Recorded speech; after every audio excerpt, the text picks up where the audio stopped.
안녕하세요. 청강과 지지의 배치에 대해서 알아보겠습니다. 청가는 하늘의 둥근 모양을 번떠서 배치하였습니다. 갑을 병정, 경신, 인계를 태양이 떠서 지는 방향으로 배치하였는데요. 갑을은 만물이 소생하는 기운, 해가 동쪽에서 뜨는 기운이 되겠습니다.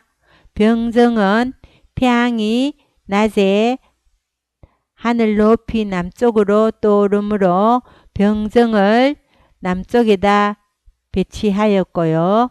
경신은 태양이 지는 서쪽을 생각하여 배치하였으며, 인계는 깜깜한 밤중 북쪽에다 배치하였고, 무기, 토는 봄, 여름, 가을, 겨울 사이에 분열된 에너지를 다시 하나로 수축, 통일시키는 기운이므로 중앙에다 배정하였습니다.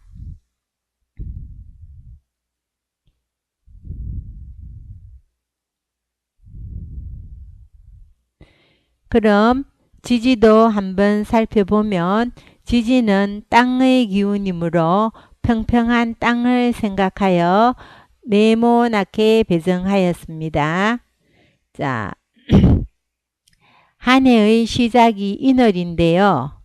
그래서 이 시작이 새싹이 떠오르는 거, 해가 떠오르는 거와 마찬가지로 동쪽에다가 임묘진을 배정하였고 봄을 상징하겠습니다.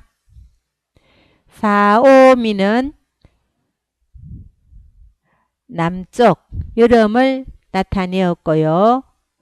신유술은 가을, 서쪽이 되겠네요. 나타내었으며, 해자축은 북쪽인 겨울을 상징하겠습니다. 이렇게 해서 갑을, 임묘지는 같은 목의 기운으로서 만물이 소생하는 기운이 되겠으며, 병정, 사오는 꽃이 활짝 피어나는 한창 피어나는 시기가 되겠습니다. 신유는 기운들이 결실을 맺는 시기가 되겠고요. 해자는 결실되었는 것들이 휴면기를 지나면서 이듬해 봄을 준비하는 기운이 되겠습니다. 그럼 오행의 청강과 지지에 대해서 살펴보겠습니다. 오행은 목, 화, 토, 금, 수로 차례로 외워야 되겠으며, 각각의 오행에는 각각 음양이 있습니다. 목도 양음, 화도 양음, 양음, 양음, 양음 이렇게 해서 음양이 서로 함께 결합하면서 조화를 이루도록 배치되어 있는데요. 각각의 음양을 살펴본다면 여기 붉은색으로 표현하는 갑, 병, 무, 경, 임은 양간에 속하겠고요. 을, 정, 기, 신, 개는 음간에 속하겠습니다. 그러면 이것을 물상으로 한번 나타내어 본다면, 갑은 일반적으로 새 생명이 피어나는 것을 상징하기 때문에 어린 나무가 새싹을 띄우며 올라오는 것을 나타냅니다. 그래서 갑을 일반적으로 나무로 표현하고, 을은 갑에 비해서 조금 더 이렇게 여린 나무 또는 나무의 가지 또는 화초 이렇게 나타냅니다. 다음 병은 정과 함께 병을 큰 태양에다가 비교한다면 정은 작은 불입니다. 그리고 병을 빛에다가 비유한다면 정은 열이 되겠고요. 이 병화는 자연의 불이라고 한다면 정화는 인공적인 불을 나타내겠습니다. 토도 무토와 기토로 나누어서 무토는 양에 해당하므로 큰 산, 큰 땅, 큰 들판 등 큰 땅을 상징하고요. 기토는 사람들이 경작하는 작은 논밭, 화단 이런 작은 틀을 나타내겠습니다. 자, 금도 양금에 해당하는 경금은 아직 사람들이 갈고 닦지 않았는 자연석 그대로의 무쇠 덩어리, 쇠금을 말하며 신금은 사람들이 다듬어 놓은 완제품을 말하는데 칼, 바늘 또는 깊은 산 속에 오랜 세월을 지나면서 만들어진 보석 같은 것을 신금으로 나타냅니다. 자, 수의 임수는 물 중에서 큰 물, 큰 호수, 큰 바다를 나타낸다면 개수는 작은 물, 비, 구름, 생명수, 이슬 등을 나타내겠습니다. 이래서 사주 속에서 이제 비교해서 말을 해야 될 때 항상 음량으로 비교하면서 크고 작고 밝고 어둡고 이렇게 음량 상대적으로 비유해서 표현을 합니다. 지지도 마찬가지가 되겠습니다.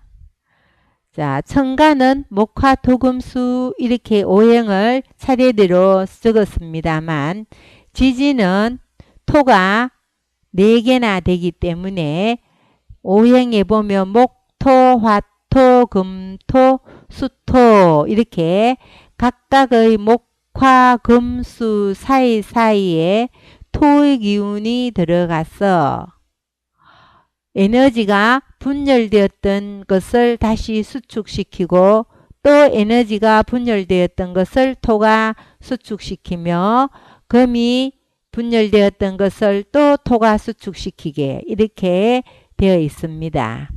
그럼 지지도 양과 음으로 만들어져 있는데요.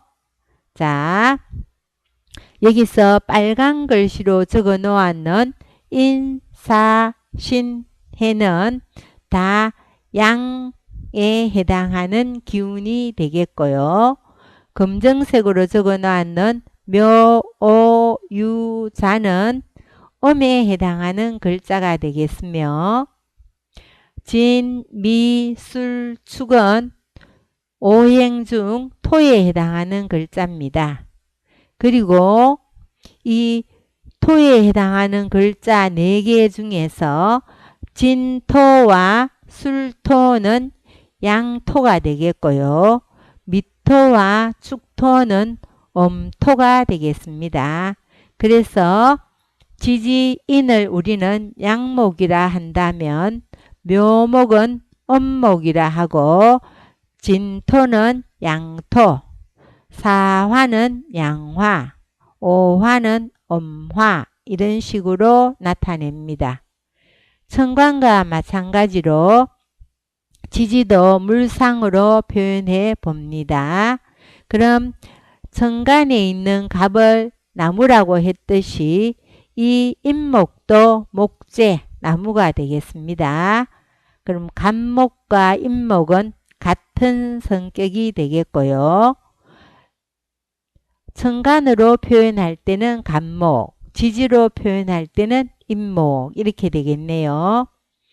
자, 을과 묘도 화초라고 표현되어 있는데 경우에 따라서는 뭐 새도 될 수 있겠고요.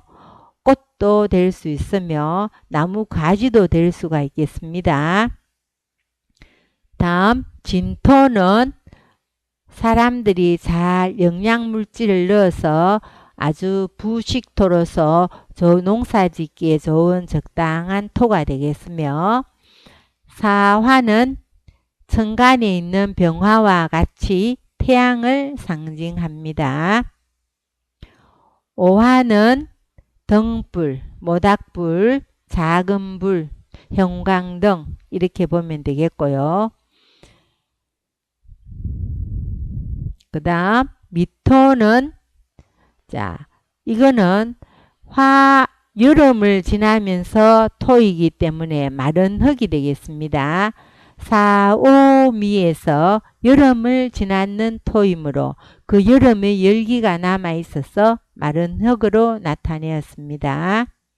다음 시는, 자, 무쇠라고 했죠. 잘 다듬어지지 않은 원광석 그 자체를 말하겠습니다. 그 경우에 따라서는 탱크니 비행기니 이렇게 표현하기도 합니다. 유금은 칼날, 보석, 천간에 있는 신금과 같겠죠. 술토는 마른 흙 또는 곡물을 가두어 두는 창고. 자, 신유술은 가을, 결실의 계절이므로 그렇게 술을 창고로도 나타냅니다. 해수는 큰 물, 바다, 호수.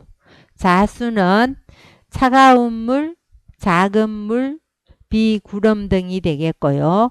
축토는 꽁꽁 얼었는 땅이 되겠습니다. 자, 겨울 해자를 지나면서 왔는 토이므로 아주 동토, 얼었는 땅으로 표현합니다. 다음 지지에다가 어떻게 배속시켰는가? 자, 월과 시간을 지지로 배속해서 사주팔자 속에 표현을 하는데요. 먼저 자시부터 우리가 얘기를 하죠. 그래서 자시란 12시가 기준이 되겠습니다. 태양이 남중하는 것이 낮 12시죠. 50입니다. 그래서 밤 12시를 기준으로 하는데 우리나라는 일본의 동경시를 가져와서 쓰기 때문에 11시 30분부터 표현을 합니다. 11시 30분부터 1시 30분까지, 즉 중간이 12시 30분이 되겠는데요. 30분을 이제 원래는 11시부터 1시까지 이래야지 정확합니다만 우리가 일본의 동경시에 따라가다 보니까 30분을 더 미리 당겨야지 맞아 들어가겠습니다. 11시 30분부터 1시까지로 해서 자시부터 2시간 간격으로 하면 지지가 12개이므로 24시 딱 맞아 들어갑니다. 축시, 인시, 묘시는 5시 30분부터 7시 30분까지. 자, 진시, 사시, 자, 오시 해서 한낮은 11시 30분부터 1시 30분 사이에 태어나면 오시에 태어났다라고 말을 합니다. 미시 1시 30분부터 3시 30분까지고요. 신시, 유시, 술시, 해시 이렇게 해서 하루 24시간을 자축, 인묘, 진사, 오미, 신유, 술, 해로 표현을 했습니다. 그럼 시간은 이렇게 2시간 간격으로 배정을 하고요.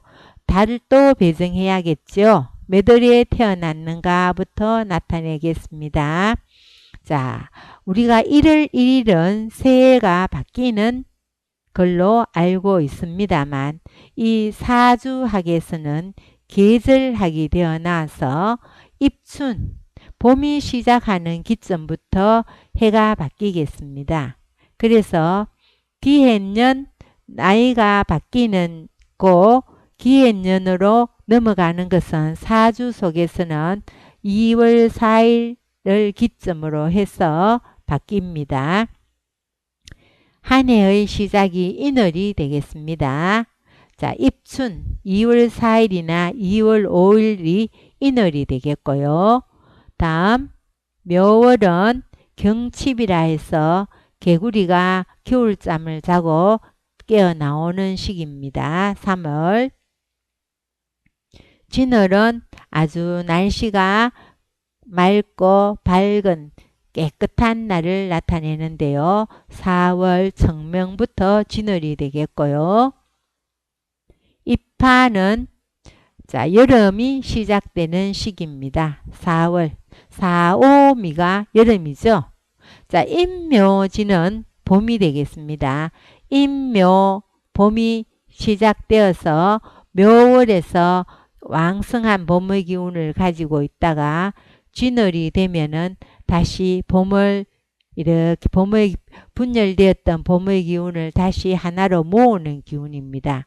그래서 다시 꽃을 피우는 4월 입하로 넘어가서 4, 5미가 여름 계절이 되겠네요. 입하. 그 다음 망종은 씨앗을 뿌리는 시기라고 합니다. 미월, 이거는 이제 본격적인 더위가 시작되는 시기입니다. 양력 7월이 되겠네요. 우리가 4, 5미를 여름이라고 하는데 실질적으로 우리가 느끼기에는 이 7월이 가장 덥게 느껴집니다. 신월, 입추, 가을의 문턱에 들어왔습니다. 양력으로는 8월이 되겠고요.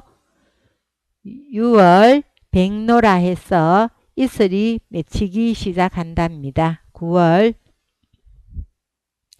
다음 술월은 찬 이슬, 한로가 맺히는 시기 10월로 봤습니다.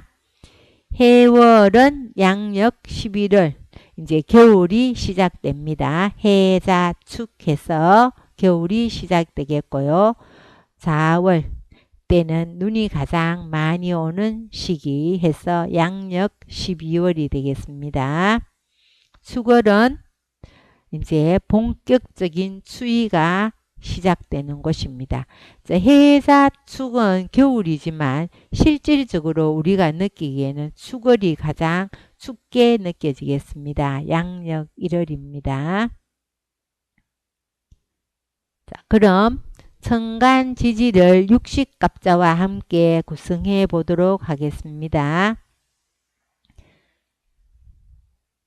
이렇게 천간에는 10개의 글자와 지지위에는 12개의 글자가 있어서 이 짝이 딱 맞지 않습니다. 그래서 천간에 제일 먼저 시작하는 글자인 갑과 지지에서 제일 먼저 시작하는 글자인 자를 하나의 연결고리로 묶어서 갑자, 얼축, 병인, 정묘, 무진, 기사, 경오, 신미, 임신, 계유 하고 나니까 지지에 술래가 2개 남았습니다. 그럼 술자부터 저 천간의 첫 글자인 갑과 연결해서 갑술, 얼해 이렇게 가겠습니다. 자, 봅시다. 그럼 갑술, 얼해로 가면 병부터는 다시 지지에 있는 자로 가는 것입니다. 병자, 정, 축, 무인, 기묘, 경진, 신사, 임오, 개미 이렇게 가겠죠. 자, 개미까지 갔습니다. 다시 신부터 해서 천간에 갑하고 연결됩니다. 갑신, 얼류, 병술, 정해, 무자, 기축, 경인, 신묘, 임진, 계사까지 가겠습니다. 다음 지지의 오부터 오와 연결됩니다. 천간에 갑하고 갑오, 을미, 병신, 정유, 무술, 기해 이렇게 차례차례로 나머지도 연결하면 자 마지막 개해까지 가서 60개의 글자가 이루어집니다. 우리는 이것을 60갑자라고 해서 각각 짝을 지어 보았습니다. 이상 마치겠습니다.